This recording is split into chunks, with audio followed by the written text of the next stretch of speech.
And speaking about the countries or the number of countries in East Africa community, one of the article that you wrote was pointing out that probably it's not the right time for the East African community to admit Congo into the community, right? And apparently, it has already been admitted. And we have been hearing about the problems happening between Congo and Rwanda with, and the presidents having to meet and all this stuff going on. To what extent would East Africa have to go to be able to solve probably the mistake that you think they made by admitting DRC right now? Well, I'll have to even go back a little bit. I think, and I still believe, it was a mistake for the East African community to admit South Sudan as a member. Because the East African community, notwithstanding its problems, is a very dynamic economic bloc. And it has reached a very high stage right now of a common market. Just very, very quickly, in terms of economic integration, there are stages. Five stages. There are stages, okay? So the very basic stage is this, what is called a free trade area, where member countries agree to reduce trade barriers among themselves, but each country is independent in setting its own trade policies with non-members. Yeah, external. So and a free trade area, if now again, East African community is above that level. But if it were, Tanzania could not tell Kenya how Kenya should deal with Morocco or some other country. But they can just agree with each other, but each country is independent. There is usually there is a problem with that because, again, without going into detail, there is something called transshipment that can happen because someone can try to sell something from, again, I'm using Morocco just as an example, to Tanzania through Kenya, because maybe the Kenya has a low tariff rate for this good, and then it goes to Kenya, and then Kenya sells it as their own produce. Okay. Then from there, you go to the next level, is what is called a customs union. So a customs union, all countries have reduced, again, their trade barriers among themselves, but then they have common external policy, external trade. Yeah. And now, of course, we are supposed to be beyond that. If East Africa, the East African community, was truly a customs union, Kenya or Tanzania or any of these other countries cannot, in the World Trade Organization, for example, negotiate as a single country, because it doesn't make any sense, because whatever it is that you are going to agree is, okay? So whenever you see these negotiations with other countries on trade, which are done independently, it is a very clear signal that this is not yet a fully fledged customs union.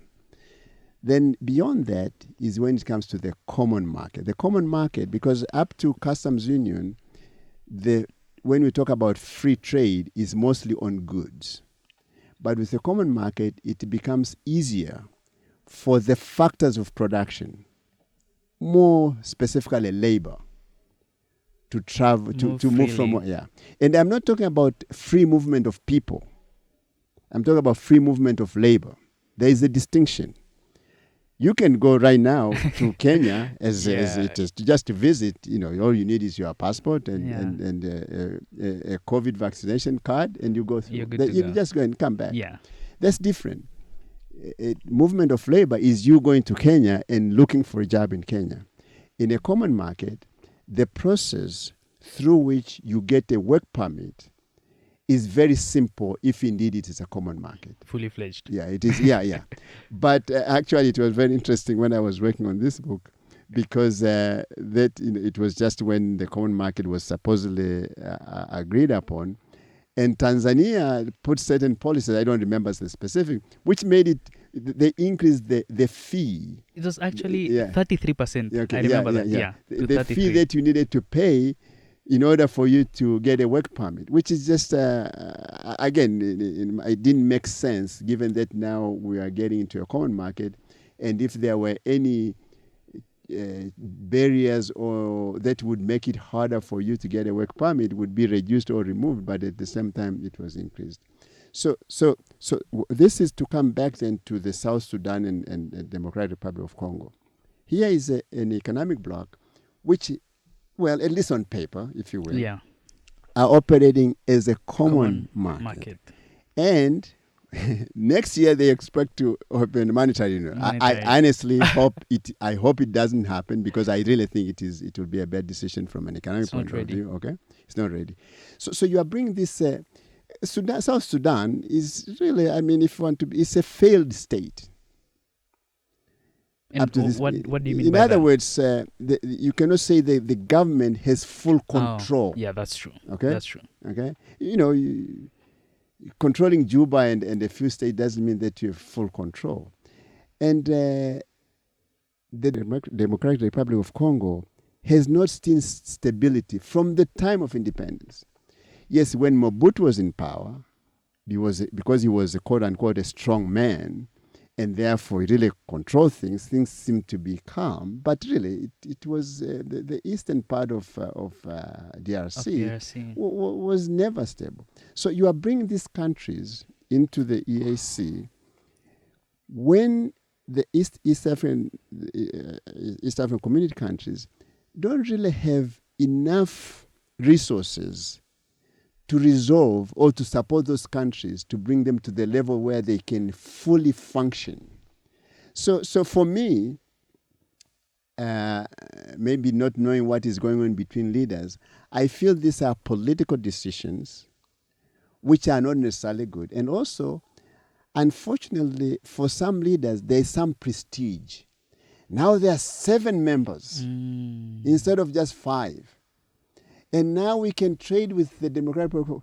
I honestly, from an economic point of view, there is nothing that we wanted to trade with DRC that required the DRC to join EAC for us to be able to do. Because many countries in Africa belong to many economic blocs. I think you said more than, was it 3? Yes. For example, now DRC, maybe it belongs to 6. Moreover, the East African Community, COMESA, and SADC, supposedly they've kind of united to form a free trade area. So what is it that DRC wants to do with East Africa that they cannot do with the existing structure for them to be a member? That I don't understand. So I feel this element of saying, okay, now it is bigger, and you say the population is this much now, the GDP of East Africa is this much, and it makes news, it makes headlines, and all leaders like to point that out. But if you really look deep down into the effects, on the practice, I don't think it makes a difference. So that's why I don't understand. And not that anyone listens to me, but I just say I don't think it is a good decision. Well, I mean, you never know who is listening. I don't. It's quite fascinating, and you have made some really strong points. I was speaking to one of my friends from DRC when they had joined EAC, and I mean, I was shocked when he was speaking about how, the East African community wanted to admit DRC so that they can, have an advantage over their resources. So even the perception that they have is that they are admitted so that we can steal their resources. And when you look at the bigger picture, where it looks like they're the ones giving other countries a bigger problem to deal with, right? Which is quite fascinating.